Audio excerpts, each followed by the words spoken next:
Hello बच्चों, कैसे हैं आप सब। उम्मीद करता हूँ खैरियत से होंगे। आप जना इकबाल एकेडमी में केमिस्ट्री के लेक्चर्स देख रहे हैं। लास्ट टाइम मैंने लेक्चर नंबर 3 स्टार्ट किया था जिसका नाम है स्टोइकियोमेट्री। और स्टोइकियोमेट्री में हमने स्टोइकियोमेट्री की डेफिनेशन की थी। हमने समझा था कि स्टोइकियोमेट्री जो है ना वो रिलेटिव क्वांटिटीज़ की स्टडी है किसी भी केमिकल रिएक्शन में। केमिकल रिएक्शन में रिएक्टेंट्स मौजूद होते हैं, प्रोडक्ट्स मौजूद होते हैं।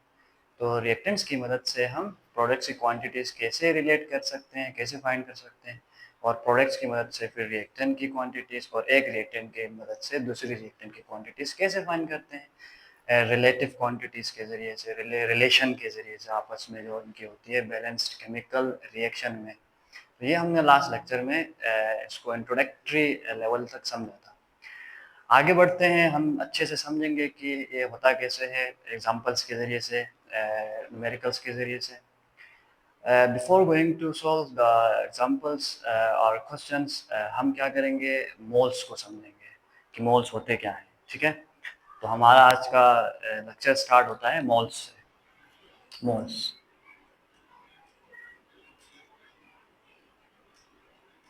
या फिर मोल भी आप सिंपली कह सकते हो। बच्चों, आप नाइन्थ में अच्छे समझ के आए हो कि एटॉमिक मास क्या होता है। एटॉमिक मास, उसी तरह molecular mass, molecular mass and formula mass, formula mass, ये आप समझ के आए। मींस किसी भी मॉलिक्यूल में मौजूद एटम्स के मासेस का सम मॉलिक्यूलर मास कहलाता है। फार्मूला मास किसी भी आयोनिक कंपाउंड के जो ना अंदर मौजूद मेटल और नॉन मेटल के एटॉमिक मासेस के सम को फार्मूला मास कहते हैं। ठीक हो गई बात। तो इसी तरह एटॉमिक मासेस किसी भी एटम के मास नंबर को एटॉमिक मासेस कहते हैं। ठीक होगा। ये हमने अच्छे से समझा था कि कैसे फाइंड करते हैं इन सब के, स्पेशली इन सब में से इन दो को फाइंड करने का मेथड एक है। ठीक हो गई बात। तो अगर हम एटॉमिक मास, मॉलिक्यूलर मास और फार्मूला मास को ग्राम्स में एक्सप्रेस करते हैं तो उसको कहा जाता है मोल्स। तो डिफाइन कैसे कर सकते हैं? Atomic mass, atomic mass, formula mass, formula mass and molecular mass, molecular mass expressed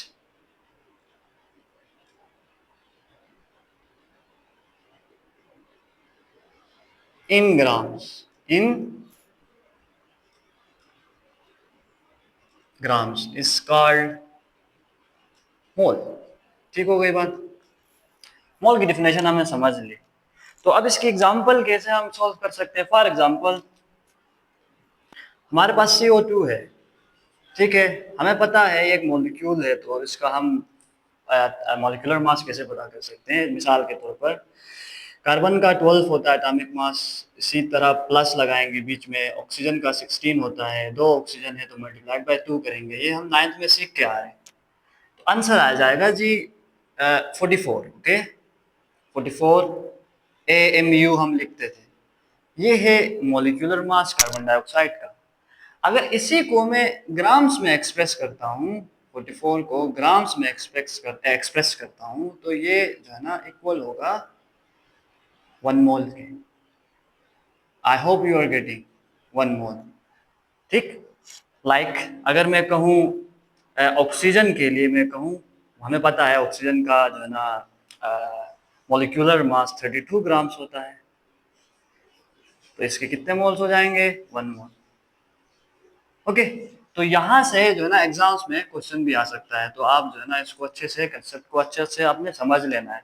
अब जैसा कि क्वेश्चन किस तरह का आ सकता है, क्वेश्चन इस तरह का आ सकता है कि आपसे कहें, पूछे जी 1 mole of 1 mole of H2 contain, आगे ऑप्शंस देंगे, A 2 grams, B 3 grams, C 0.5 grams और D none of these, none of these। तो आप कैसे पता कर सकते हो? हमें पता है जी कि 1 मोल में उसका मॉलिक्यूलर मास होता है। ठीक हो गई बात, या एटॉमिक मास या फॉर्मूला मास। H2 मॉलिक्यूल है तो इसके मॉलिक्यूलर मास जितना मास होगा 1 मोल में, और H2 का मॉलिक्यूलर मास हमें पता है 2 ग्राम्स होता है, तो आंसर हो जाएगा 2 ग्राम्स। ठीक है, इस तरह का क्वेश्चन आपसे पूछ सकते हैं।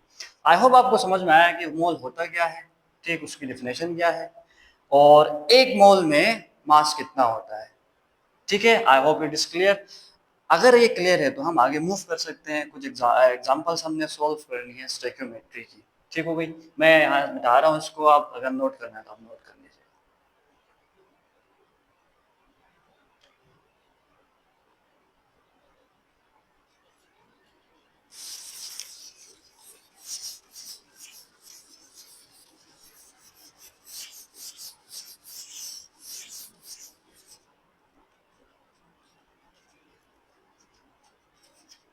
अच्छा जी, मोल्स हमने समझ लिया है। ठीक है, अब मोल्स हमने समझा है तो आगे बढ़ते हैं स्टोइकियोमेट्री की तरफ कि कैसे हम कैलकुलेट कर सकते हैं रिएक्टेंट्स की मदद से प्रोडक्ट का मास, या रिएक्टेंट की मदद से दूसरे रिएक्टेंट का मास, या क्वांटिटी या प्रोडक्ट की मदद से रिएक्टेंट की क्वांटिटी। तो गौर से आपने सुनना है। मैं एग्जांपल डिस्कस करूंगा। एग्जांपल में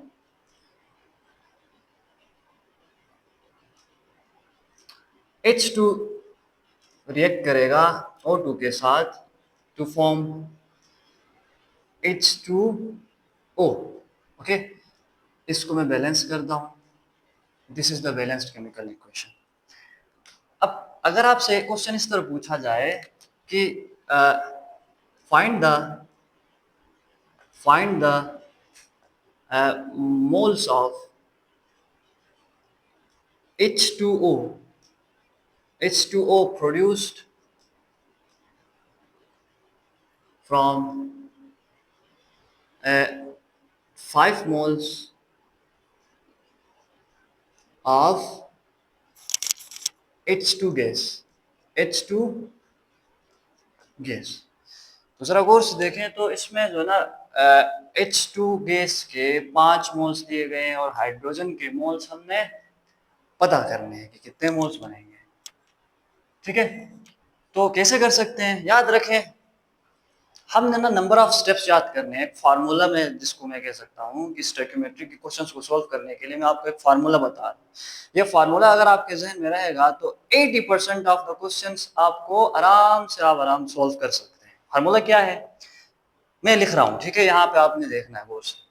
फर्स्ट स्टेप, स्टोइकियोमेट्री के सवालात में सबसे पहले आपने मोल्स फाइंड करने हैं। ठीक है, आप कहोगे सर अगर मोल्स गिवन हो तो, अगर मोल्स गिवन है तो इस स्टेप को आपने स्किप करना है। If given skip. ठीक है, कोई भी सवाल है जी उसमें मोल्स गिवन है तो स्टेप को स्किप करेंगे, सेकंड स्टेप पे आएंगे। अगर मोल्स गिवन नहीं है तो मोल्स फाइंड करेंगे। सेकंड स्टेप, स्टोइकियोमेट्री को सॉल्व करने के लिए बैलेंस्ड केमिकल रिएक्शन लिखेंगे। बैलेंस्ड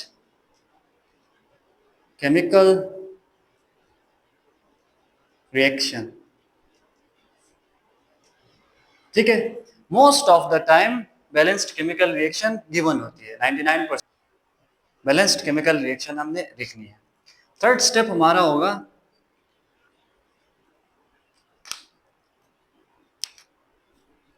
बैलेंस्ड केमिकल रिएक्शन को देखते हुए गिवन को लेफ्ट साइड पे लिखेंगे और रिक्वायर्ड को राइट साइड पे लिखेंगे। फॉर एग्जांपल इस सवाल में आप देख सकते हैं 5 मोल्स ऑफ H2 गिवन है। इट मींस मैं क्या करूंगा, H2 की जो क्वांटिटीज हैं बैलेंस केमिकल रिएक्शन में उसको लेफ्ट साइड पे लिखूंगा। वाटर को हमने फाइंड करना है, वाटर के मोल्स फाइंड करनी है, क्वांटिटी फाइंड करनी है, तो इसको मैं राइट साइड पे लिखूंगा बैलेंस केमिकल को देखते हुए, रिएक्शन को देखते हुए। मींस 2 राइट लेफ्ट साइड पे आ जाएगा, 2 राइट साइड पे आ जाएगा वाटर का। I hope it's clear. Fourth step होगा make one on left side, left side, ठीक है। हमने लेफ्ट साइड में वन बनाना है। तो आप कहोगे सर क्यों बनाना है? क्योंकि उसी से हमें मोल रेशो मिलेगा, ठीक है। अच्छा, अगर वन वन लेफ्ट साइड पे मौजूद है तो हमें क्या करना है, इफ प्रेजेंट प्रेजेंट देन हमने क्या करना है, स्किप करना है, इस स्टेप को स्किप करना है, नेक्स्ट स्टेप पे जाना है हमने, ओके। जो ही हम जो है ना वन फाइंड करते हैं तो हमने गिवन क्वांटिटी को मल्टीप्लाई करा देना है बोथ साइड पे, ठीक है। Multiply multiply